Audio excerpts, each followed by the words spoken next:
नमस्कार। आज के इस खास विश्लेषण में हम एक ऐसे विषय पर बात करेंगे जिसे अक्सर नज़रअंदाज कर दिया जाता है। जब भी ब्लड प्रेशर की बात होती है, सारा ध्यान सिर्फ हाई ब्लड प्रेशर पर चला जाता है ना? ऐसा लगता है जैसे बस वही एक अकेली समस्या हो। लेकिन एक और स्थिति है जो उतनी ही गंभीर है, और वो है लो ब्लड प्रेशर। शरीर पर इसके प्रभाव काफ़ी गहरे हो सकते हैं। तो चलिए, बिना वक्त गवाए इसके हर पहलू को गहराई से समझते हैं। 90-16 मिलीमीटर्स ऑफ मर्करी, ये सिर्फ कोई रैंडम नंबर नहीं है। ये असल में वो एकदम सटीक बिंदु है जहां शरीर के सामान्य कामकाज संघर्ष करना शुरू कर देते हैं। जब खून का दबाव इस स्तर या इससे नीचे खिसक जाता है तो मेडिकल भाषा में इसे हाइपोटेंशन कहते हैं। ये शरीर के अंदरूनी संतुलन बिगड़ने का एक बहुत बड़ा और स्पष्ट संकेत है। तो आज के इस केयर रोड मैप में हम 6 मुख्य बिंदुओं से गुजरेंगे। सबसे पहले, लो बीपी आखिर है क्या? इसके मुख्य लक्षण क्या हैं? तुरंत राहत पाने के तरीके, हाइड्रेशन प्रोटोकॉल, मेडिकल ट्रीटमेंट और अंत में वो स्थिति जब डॉक्टर से मिलना बेहद जरूरी हो जाता है। चलिए शुरुआत करते हैं पहले हिस्से से। लो ब्लड प्रेशर क्या है? बेसलाइन में गिरावट।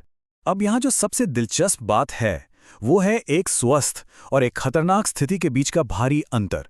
एक स्वस्थ इंसान का ब्लड प्रेशर आमतौर पर 120/80 के आसपास रहना चाहिए, लेकिन जब यही आंकड़ा गिरकर 90/60 या उससे भी नीचे पहुंच जाए तो ये स्पष्ट रूप से हाइपोटेंशन की श्रेणी में आ जाता है, और यही गिरावट असल में सारी शारीरिक समस्याओं की जड़ बन जाती है।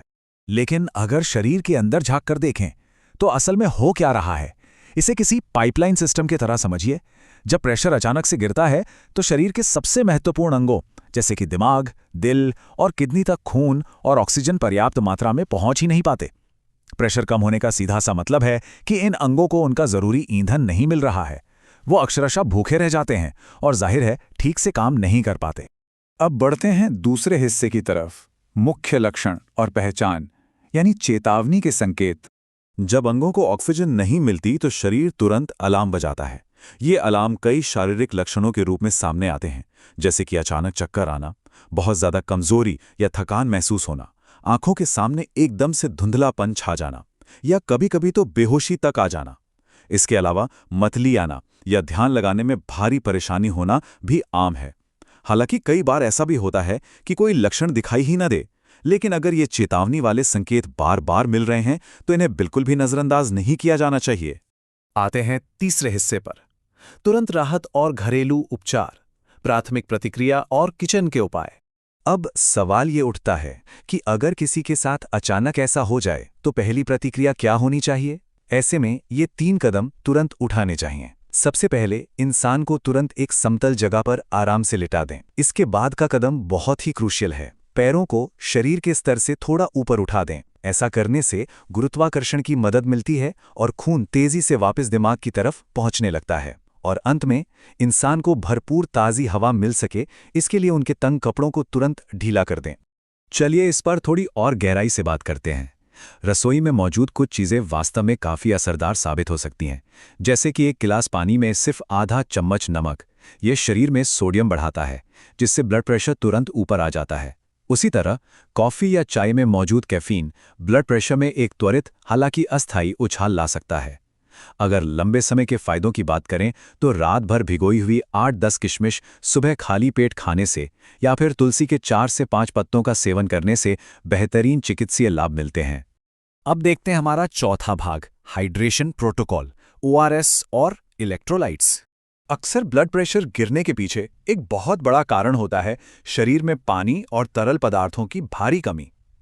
चाहे ये गंभीर डिहाइड्रेशन की वजह से हो, लगातार दस्त या उल्टी से हो, या फिर बहुत ज्यादा पसीना आने के कारण हो। ऐसे मामलों में सिर्फ सादा पानी पीना काफी नहीं होता। यहीं पर ओआरएस या इलेक्ट्रोलाइट जैसे इलेक्ट्रोलाइट समाधान सबसे ज्यादा काम आते हैं। ये शरीर के लिए सबसे सही और तेजी से असर करने वाले उपाय बन जाते हैं। लेकिन इसे तैयार करने का एक सख्त नियम है जिसे समझना बहुत जरूरी है। सबसे पहले हमेशा 1 लीटर साफ पानी में ओआरएस का पूरा पैकेट मिलाना चाहिए। फिर इसे एक ही बार में गट-गट पीने के बजाय धीरे धीरे छोटे घूंट में पीना चाहिए, ताकि शरीर इसे अच्छी तरह से सोख सके। और तीसरा सबसे जरूरी नियम, एक बार घोल तैयार हो जाए तो उसे 24 घंटे के भीतर पूरी तरह से खत्म कर लेना चाहिए।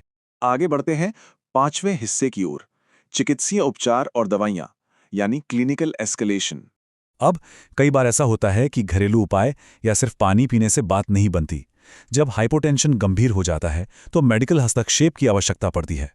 गंभीर डिहाइड्रेशन वाले मरीजों को नसों के जरिए यानी आईवी फ्लूइड्स दिए जाते हैं। ब्लड प्रेशर को ऊपर लाने के लिए फ्लूड्रोकॉर्टिसोन या मिडोड्राइन जैसी खास दवाइयों का इस्तेमाल किया जाता है। और अगर बीपी गिरने की असली वजह कोई हृदय रोग, हार्मोनल असंतुलन या कोई संक्रमण है तो डॉक्टर सीधे उस बीमारी का ही लक्षित उपचार करते हैं। और ये बात इस तथ्य को बहुत ही शानदार तरीके से दर्शाती है कि आपातकालीन स्थितियों में आधुनिक चिकित्सा कैसे काम करती है। डोब्यूटामाइन जैसी बीटा एगोनिस्ट दवाइयां इसका एक बड़ा उदाहरण है। जब इंसान मेडिकल शॉक में चला जाता है तो ये दवाइयां सीधे तौर पर हृदय की पंपिंग क्षमता को बढ़ा देती हैं ताकि महत्वपूर्ण अंगों तक खून तेजी से पहुंच सके। जाहिर है ये एक बेहद शक्तिशाली दवा है, इसीलिए इसे सख्ती से केवल अस्पताल में डॉक्टरों की निगरानी में ही दिया जाता है। और अब आते हैं हमारे आखिरी और सबसे महत्वपूर्ण भाग पर, डॉक्टर से कब मिलें। डेंजर जोन यानी खतरे का क्षेत्र। ये वो स्थिति है जब बिना एक भी पल गवाए सीधा अस्पताल पहुंचना अनिवार्य हो जाता है। कुछ लक्षण स्पष्ट रूप से रेड फ्लैग्स यानी खतरे की घंटी होते हैं, जैसे कि बार बार बेहोशी आना, सीने में तेज दर्द उठना, सांस लेने में बहुत ज़्यादा कठिनाई महसूस होना, या फिर इंसान का भारी भ्रम की स्थिति में चले जाना। अगर ब्लड प्रेशर लगातार खतरनाक स्तर पर नीचे बना हुआ है तो किसी भी घरेलू उपाय का इंतजार बिल्कुल नहीं करना चाहिए। ये साफ संकेत हैं कि तुरंत इमरजेंसी रूम जाने का समय आ गया है। तो इस विश्लेषण को खत्म करते हुए एक बहुत ही अहम सवाल हमारे सामने आता है, क्या ये सिर्फ रोजमर्रा की थकान है या किसी गहरे खतरे का संकेत?